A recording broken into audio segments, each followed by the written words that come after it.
muchachos, siguiendo con los temas y el estudio en casa, hoy les traigo el tema de la formación de los Estados Unidos de América en el siglo XIX. Ustedes bien lo saben que estábamos viendo ya el siglo XIX, pero en Europa y el resto del mundo, donde estuvimos viendo allí las revoluciones burguesas, la revolución industrial, la revolución francesa, la formación del capitalismo y el movimiento obrero. Pues bien, ahora nos vamos a trasladar a América, un continente ya el nuestro más conocido. Vamos a empezar de norte a sur. Para esto vamos a empezar viendo lo que sucedió en Estados Unidos desde 1776, cuando aún era colonia de Inglaterra y solo estaba conformado por 13 colonias. Bien, pero para 1776 ocurre algo muy importante, que es la emancipación. Por fin ellos logran independizarse de Inglaterra y empezar a conformar su propio proceso político, económico y social. Para esta conformación de los Estados Unidos, que conocemos hoy en día como la gran potencia mundial y que tiene injerencia en todos los procesos del mundo, influyeron 5 factores importantes. El primero de ellos fue la inmigración europea. Para la época del siglo XIX en Europa había mucha persecución política y mucha persecución cultural, entre ellas la religiosa. De manera que hubo muchas personas que fueron perseguidas por su inclinación religiosa o su participación política, y ellos buscaron venir a América buscando una latitud muy parecida al clima que ellos tenían en Europa. Ellos trajeron consigo su capital y trajeron consigo también todo su conocimiento que ya habían adquirido de los procesos que se daban en Europa. Todo lo trajeron para ponerlo al servicio de los Estados Unidos, de manera que no fue una carga inmigratoria, sino que por el contrario fue un foco de desarrollo, porque ellos vinieron para quedarse y montar sus industrias y aportar todo lo que tenían. La otra es que Estados Unidos desde muy temprano pensó en poner en forma el avance técnico y el desarrollo de la siderúrgica.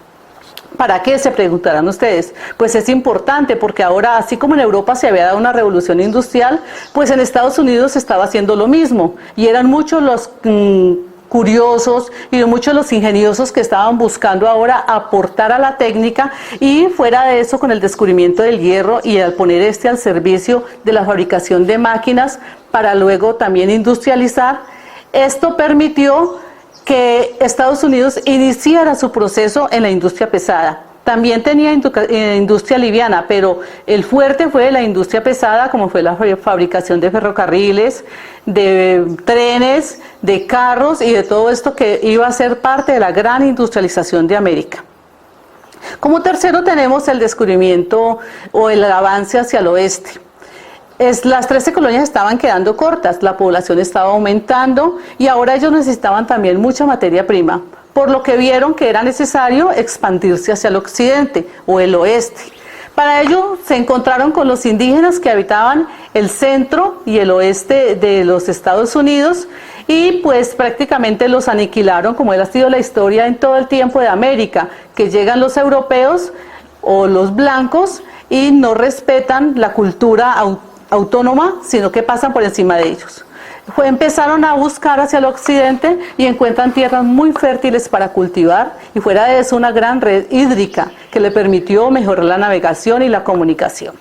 Llegan al occidente y fuera de eso encuentran pues como el gran tesoro que fue minas de oro en California y petróleo. Se imaginan que con esto iban pues ahora a dinamizar mucho más ese proceso de industrialización que ya habían iniciado.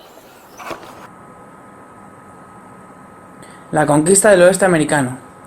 Los conflictos entre los blancos y los amerindios se remontan desde la época de los primeros colonos, guerras Powhatan, hasta la masacre de Wounded Knee y la configuración definitiva de la frontera de Estados Unidos.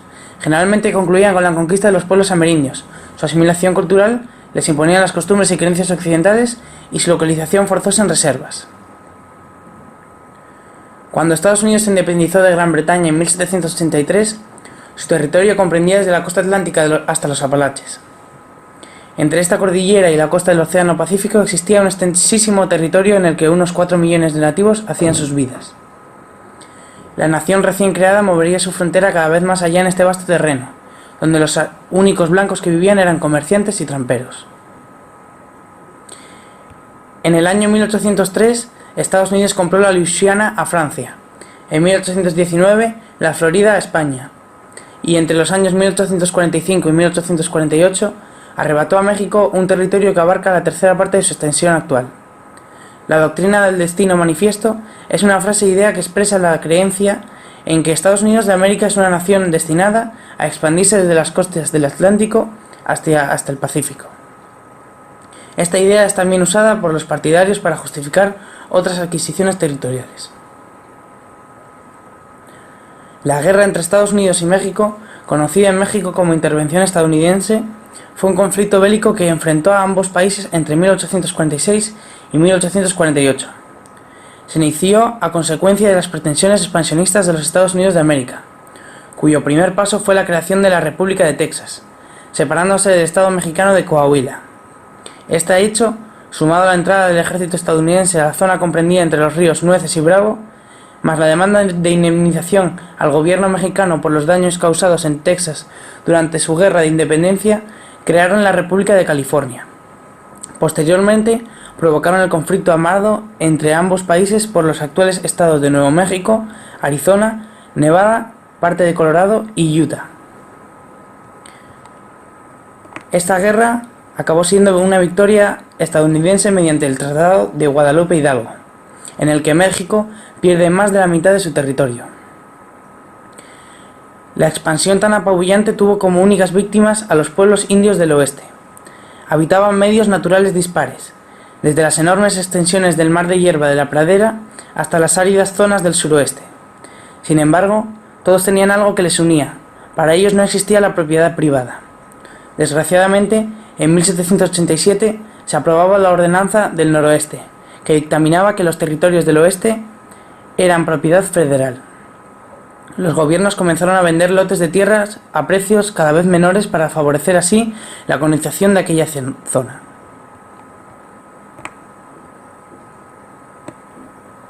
Esta política, tan dispar para los nativos americanos, fue denunciada por el jefe Shawnee Tecumseh.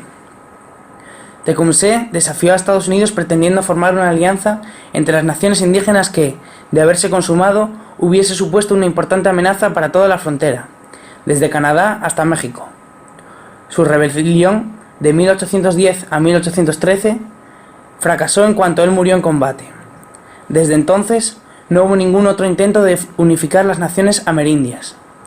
La derrota de Tecumseh dejaba en evidencia que los indios contactaban con los blancos, pues no tenían otra opción de supervivencia como pueblo que integrarse en su mundo. Poco a poco, el gobierno fue presionando a las 5 tribus civilizadas para que se instalasen en el territorio indio. Algunos la aceptaron, otros se rebelaron y fueron derrotados. Por otro lado, el pueblo cherokee fue expulsado de su tierra y comenzó un penoso éxodo de 1300 kilómetros llamado Sendero de las Lágrimas, durante el que el hambre y las enfermedades terminaron con la vida de 4000 de los 18000 trasladados. De igual modo, los iroqueses y oneidas del oeste también fueron reubicados. Con la puesta en marcha de esta política, entre 1820 y 1845, el número de indígenas que vivían al este del río Mississippi se redujo de 120.000 a menos de 30.000. Durante el siguiente siglo comenzó la apropiación de los territorios al oeste de las montañas Apalaches, al tiempo que se redactaban disposiciones legales acerca de los nuevos territorios.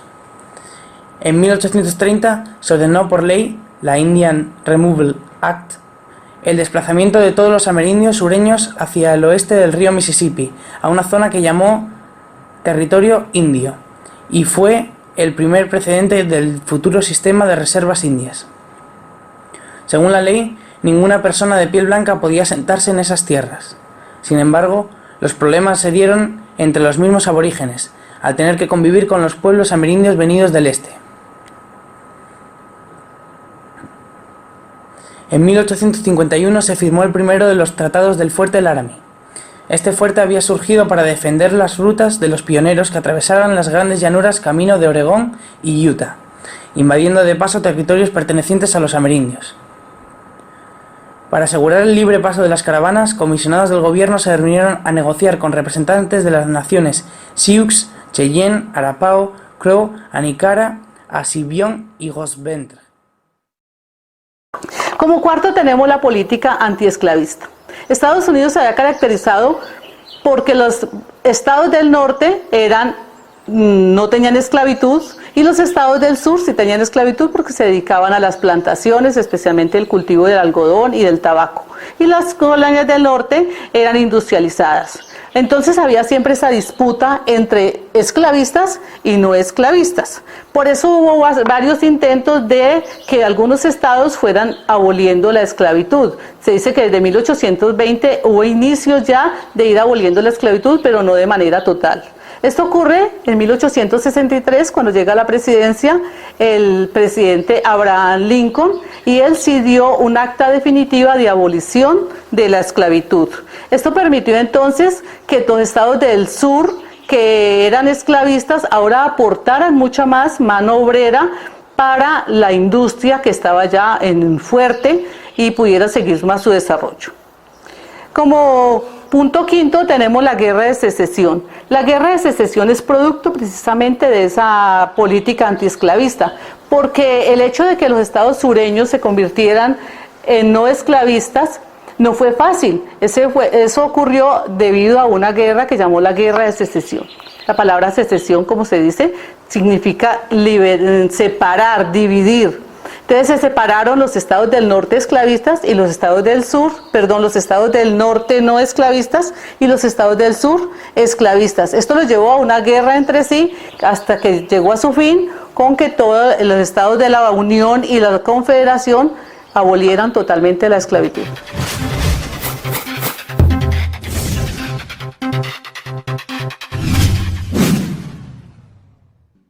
La guerra civil comienza el 12 de abril de 1861 con la batalla del fuerte Sumter en Charleston, Carolina del Sur. El conflicto fue el resultado de tensiones entre el norte y el sur, principalmente por la idea propuesta de terminar la esclavitud, la competición económica regional y la expansión de los derechos de los estados. Desde 1820, los norteños y sureños en compromisos políticos siempre discutían estas cuestiones. Cada lado firmó varios acuerdos, incluyendo el Compromiso de Missouri, el Compromiso de 1850 y el Acta de Kansas, Nebraska. Cada uno de estos acuerdos calmaba un poco las tensiones, pero ninguno resolvía los problemas totalmente. A través de los 1850, las tensiones entre el norte y el sur escalaron con violentas confrontaciones. Finalmente, la elección de Abraham Lincoln, un miembro del Partido Republicano, en noviembre de 1860 como presidente de los Estados Unidos, convenció a muchos sureños de que la esclavitud pronto llegaría a su final. A raíz de esto, 11 estados del sur, que fueron Carolina del Sur, Mississippi, Florida, Alabama, Georgia, Louisiana, Texas, Virginia, Arkansas, Tennessee y Carolina del Norte, deciden separarse de la Unión entre diciembre de 1860 y junio de 1861, creando los Estados Confederados de América, y comienza la Guerra Civil Americana. El primer año de guerra fue desastroso para la Unión. La Unión perdió la primera batalla en junio de 1861, convenciendo a muchas personas de que este podría ser un conflicto bastante largo. Aunque el norte o Unión tenían muchas ventajas frente al sur o confederados. El norte tenía mucha más población lista para enlistarse y muchos más militares.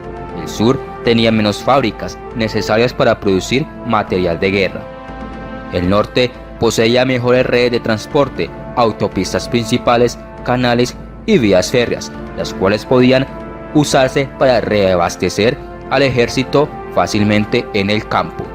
En el mar, la Marina de la Unión era mucho más fuerte y dominante, mientras que el ejército estaba mejor entrenado y mejor abastecido. El sur tenía menos ventajas, pero tenía una ventaja táctica importante. Luchaban en su propio territorio y tenían una tradición militar de valientes hombres que sirvieron en las Fuerzas Armadas o fueron a la escuela militar. En adición, contaban con grandes comandantes, incluyendo a Robert E. Lee, Joseph Johnston y Stonewall Jackson. El ataque confederado el 12 de abril de 1861 al fuerte Sumter en Carolina del Sur. Es la fecha que marca el inicio de la Guerra Civil. Ese día los confederados bombardearon el fuerte todo el día. Las fuerzas federales de la Unión contraatacaron, pero el regimiento era muy pequeño para manejar todo el armamento. Después de 34 horas de bombardeos, el 13 de abril, el mayor Anderson capitula el fuerte Sumter, ya con pocos suministros y municiones. El 19 de abril, la Unión implementa un bloqueo naval, una estrategia para prevenir el comercio de los estados sureños, conocida como el Plan Anaconda, propuesta por el general Winfield Scott.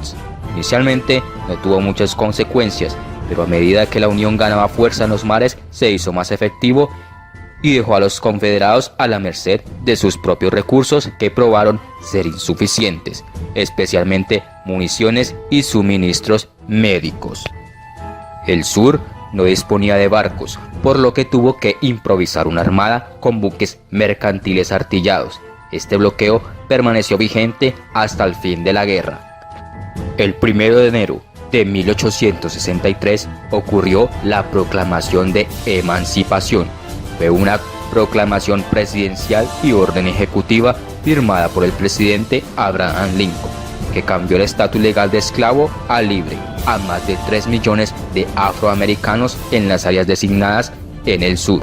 En la práctica, los esclavos que escapaban de los territorios bajo el control del gobierno confederado se convertían legalmente en hombres libres. Las batallas de la Guerra Civil Americana se libraron entre el 12 de abril de 1861 y el 13 de mayo de 1865, en territorios de 23 estados del norte y del sur, así como en confrontaciones navales en el Pacífico, el Atlántico y las zonas costeras de los estados del sur. La batalla de Gettysburg fue un conflicto crucial en la Guerra Civil. La batalla se inició como una parte de una ofensiva del ejército confederado del general Robert E. Lee para invadir el norte. Los confederados fueron enfrentados por el ejército del Potomac, comandado por el general de división George Meade. Esta batalla significó la primera derrota importante del ejército del general Lee, que huyó en retirada, y el final de las ofensivas del ejército confederado, que desde ese momento actuaron en defensiva. En los 3 días de batalla perecieron entre 48.000 y 51.000 soldados de ambos lados. Fue la más costosa en vidas humanas en la historia de los Estados Unidos. La campaña conocida como Richmond-Petersburg fue una serie de batallas ocurridas en Petersburg.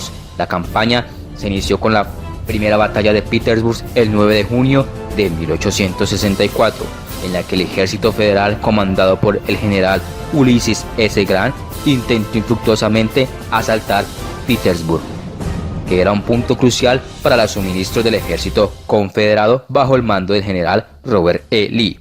En la campaña de Petersburg se concentraron las tropas de color de los Estados Unidos, que se conformaban por 187.000 soldados afroamericanos, entre otros nativos y asiáticos.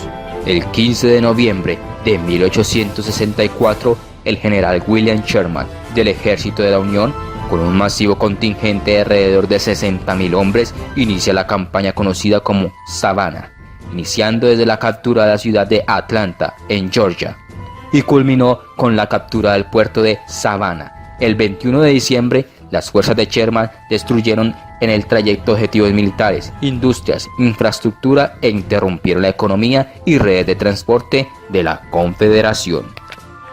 El 31 de enero de 1865, Abraham Lincoln promovió en el Congreso la 13ª enmienda, con la finalidad de abolir la esclavitud y la servidumbre involuntaria, excepto como castigo por un crimen. La enmienda fue aprobada por el Senado el 8 de abril de 1865 y por la Cámara de Representantes, y se proclamó la abolición de la esclavitud en los Estados Unidos. El 10 de abril de 1865, el general Robert E. Lee se vio forzado a ceder ante el asedio de Petersburg y abandonó ambas ciudades de Richmond y Petersburg, con la esperanza de reunirse con las fuerzas confederadas en Carolina del Norte. El ejército de la Unión cortó la retirada a los confederados en Appomattox Courthouse y el general Lee se vio obligado a capitular ante el general Ulysses S. Grant. Grant y Lee acordaron condiciones para la rendición, en particular de que sus hombres no serían encarcelados o acusados de traición. El 14 de abril de 1865, en el Teatro Ford, fue asesinado el presidente Abraham Lincoln por John Wilkes Booth, un actor de teatro simpatizante de la causa confederada y oponente de la abolición de la esclavitud en los Estados Unidos. Booth consideraba que la guerra no había terminado porque las fuerzas confederadas del general Joseph E. Johnston continuaban luchando por su causa. Lincoln fue el primer presidente estadounidense en ser asesinado. La batalla de Columbus fue el último conflicto de las campañas militares en Alabama y Georgia, conocida como Wilson's Raids. Muchas fuentes han calificado esta como la última batalla de la Guerra Civil. Sucedió el 16 de abril de 1865.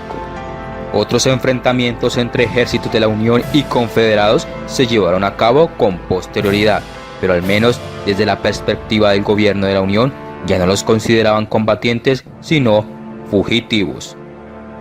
El ejército del general Johnston en Carolina del Norte era el mayor contingente de las tropas confederadas remanentes. El 26 de abril de 1865 otorgó la capitulación al general de división William T. Sherman. Fue la mayor capitulación de la guerra. Más de 98.000 soldados confederados dejaron las armas, prácticamente marcando así el final de la guerra. El 20 de agosto de 1866, el presidente Andrew Johnson firmó una proclamación declarando que la paz, orden, tranquilidad y autoridad civil ahora existían en los Estados Unidos, siendo la proclamación del fin de la Guerra Civil Americana.